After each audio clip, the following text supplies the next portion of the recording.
Hello, welcome to my presentation. My name is Shanna Anness, and I'm a student at Aspen University. I will complete an oral defense on the dissertation written by Nigam, titled Exploration of the Impact of How Leadership Addresses Employee Psychological Workplace Violence on Registered Nurses. The oral defense is imperative for doctoral candidates in obtaining their degree and sharing information about their original research. Key elements of the oral defense are important to mention. The oral defense of a thesis involves questioning, clarification, and discussion of the main elements.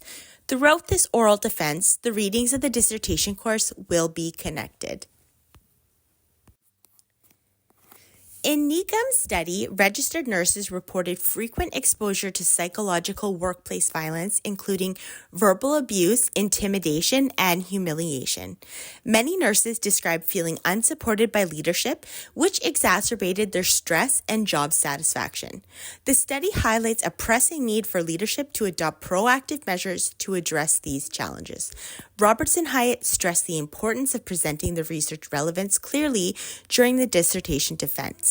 This ensures the audience understands how these findings can inform leadership practices and policies in healthcare.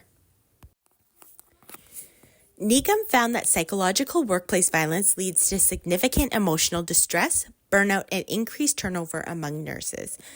Participants in the study expressed that inadequate leadership responses contribute to their feelings of helplessness and frustration. Addressing these issues is essential for creating supportive health environments and retaining skilled nurses. Robertson Hyatt recommend emphasizing the practical implications of the research during the defense, clearly articulating how improved leadership practices can reduce workplace violence can strengthen the impact of the study's findings. Nigam conducted a qualitative phenomenological study involving 12 registered nurses. The study uncovered key themes such as gaps in leadership communication, lack of timely intervention, and the emotional toll of workplace violence. These findings aim to guide policy changes and leadership training programs that promote safer and more supportive environments for nurses. Robertson Hyatt suggests explaining the choice of methodology during the defense, highlighting how qualitative research effectively captures the depth and complexity of nurses' experiences with workplace violence. Nigam describes how the high-stress nature of healthcare settings exposes nurses to frequent psychological violence.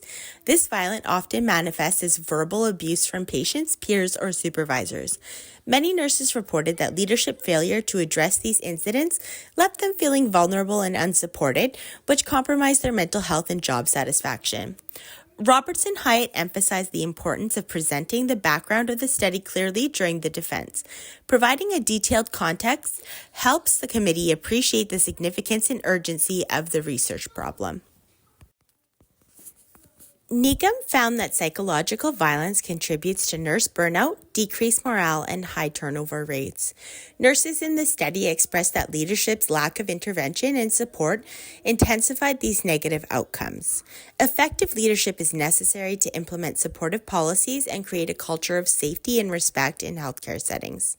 Robertson Hyatt advised connecting the background to the research question during the defense.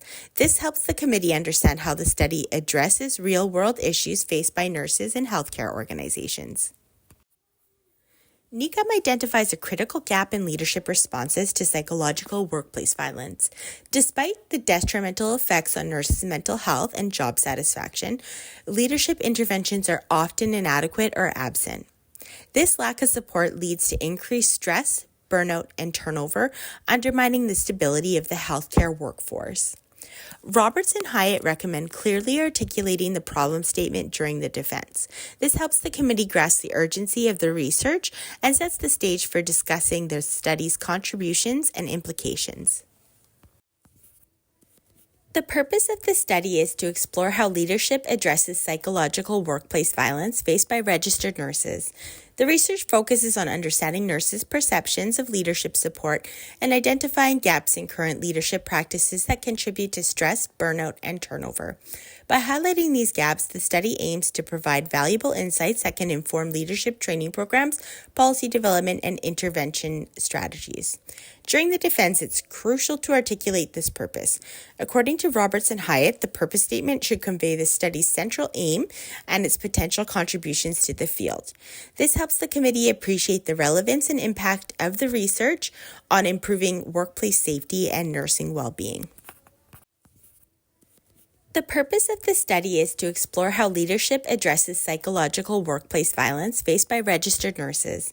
The research focuses on understanding nurses' perceptions of leadership support and identifying gaps in current leadership practices that contribute to stress, burnout, and turnover. By highlighting these gaps, the study aims to provide valuable insights that can inform leadership training programs, policy development, and intervention strategies. During the defense, it's crucial to articulate this purpose.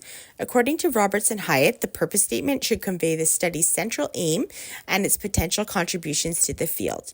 This helps the committee appreciate the relevance and impact of the research on improving workplace safety and nursing well-being. NECUM employs transformational leadership theory to examine how leaders can inspire and support nurses facing psychological violence. The study reveals that transformational leaders who prioritize communication, trust, and proactive intervention can create safer and more supportive work environments. Nurses reported feeling more valued and protected when leadership demonstrated these qualities. Roberts and Hyatt suggest explaining how theoretical frameworks guide the research.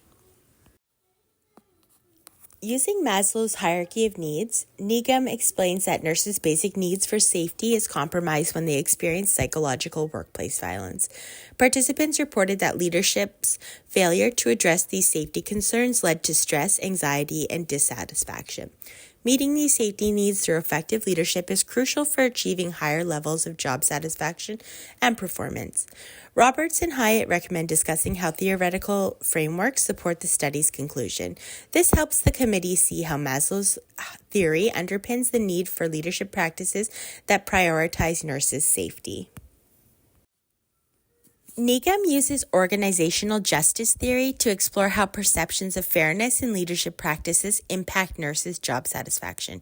When nurses felt that leadership handled workplace violence fairly and transparently, they reported higher levels of trust and satisfaction. Conversely, perceived unfairness led to frustration and decreased morale. Roberts and Hyatt suggest explaining the relevance of each theoretical framework during the defense.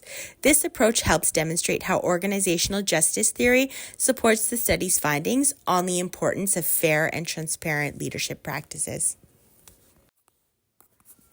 NECUM conducted a qualitative phenomenological study with 12 registered nurses who had experienced psychological workplace violence.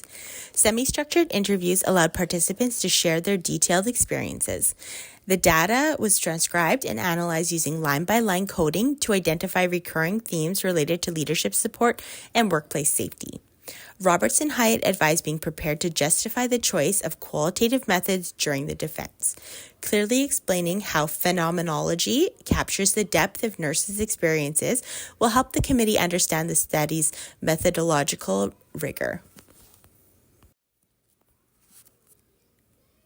The research questions guide the study by focusing on nurses' experience and leadership responses to workplace violence.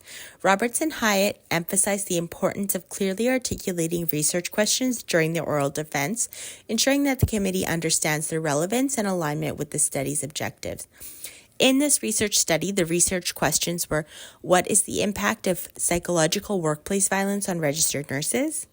How has leadership addressed psychological workplace violence for registered nurses? And how do registered nurses perceive leadership support after experiencing workplace violence? Understanding how leadership impacts nurses' experience with workplace violence is crucial for improving retention and patient care. The study shows that when leadership provides adequate support, nurses experience less stress and burnout, leading to better patient outcomes. Conversely, a lack of support exacerbates turnover rates and compromises care quality. During the defense, Roberts and Hyatt suggest emphasizing the study's significance by expanding how the findings contribute to the existing knowledge and practical implications in healthcare leadership. This helps the committee see the real-world impact of the research. The research explores the phenomenon of psychological workplace violence and examines how leadership interventions influence nurses' mental health, job satisfaction, and retention. The study conceptualizes leadership support as a factor that impacts nurses' outcomes, such as their well-being and professional satisfaction.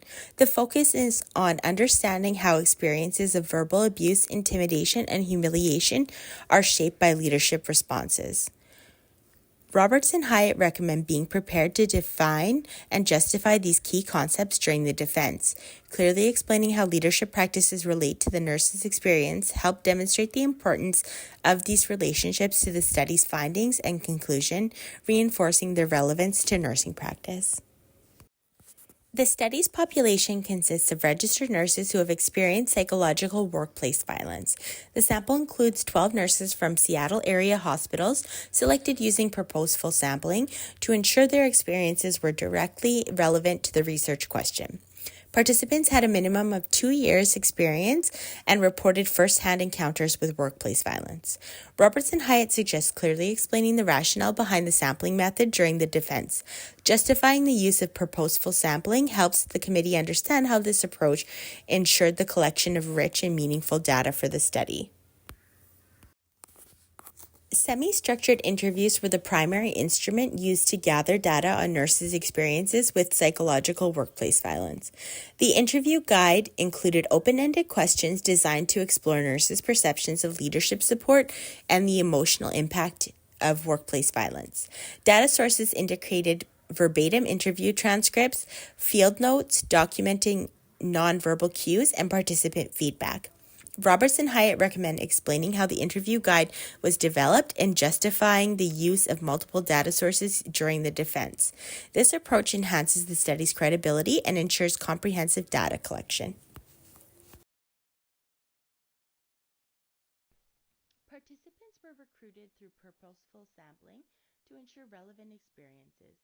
Robert and Hyatt advised being prepared to discuss the ethical considerations such as obtaining informed consent and ensuring confidentiality during the defense. Participants were recruited using purposeful sampling to ensure their experiences were relevant to the study's focus. Interviews were conducted either in person or by Zoom, lasting 45 to 60 minutes. Ethical considerations include obtaining informed consent and ensuring confidentiality throughout the process. Roberts and Hyatt advised discussing these ethical practices during the defense, as this demonstrates the commitment to maintaining research integrity and protecting participants. The interviews were transcribed verbatim and analyzed through line-by-line coding to identify key themes related to leadership support and workplace violence. This systematic approach ensured that recurring patterns and significant insights were captured accurately. Roberts and Hyatt emphasized the importance of explaining how these procedures ensure data accuracy and trustworthiness. This helps the committee understand the rigor and validity of the research process. The study has some limitations, including a small sample size of 12 participants from Seattle area hospitals. Additionally, the qualitative nature of the study introduces potential research bias in interpreting the data. Recall bias may also affect the accuracy of the participants' recollections of workplace violence incidents.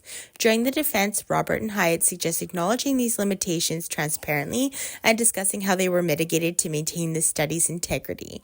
This demonstrates self-awareness and strengthens the credibility of the research.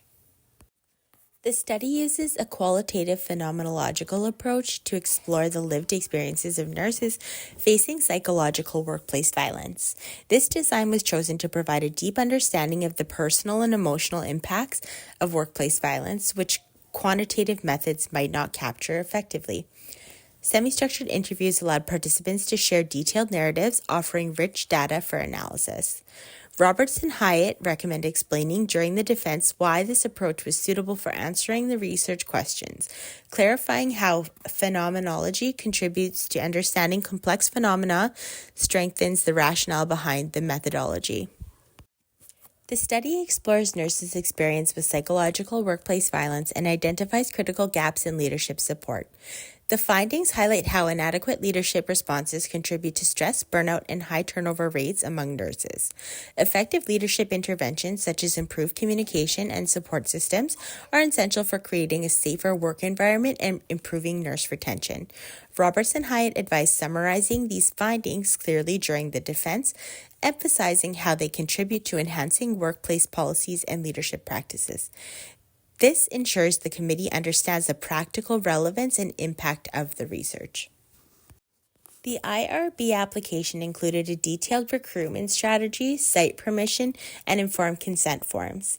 Robert and Hyatt suggest being prepared to explain these ethical procedures during the defense to demonstrate adherence to research ethics standards. If you have any questions about my presentation today, you can reach me at my email at sswong@lakeheadu.ca. Thank you so much for listening.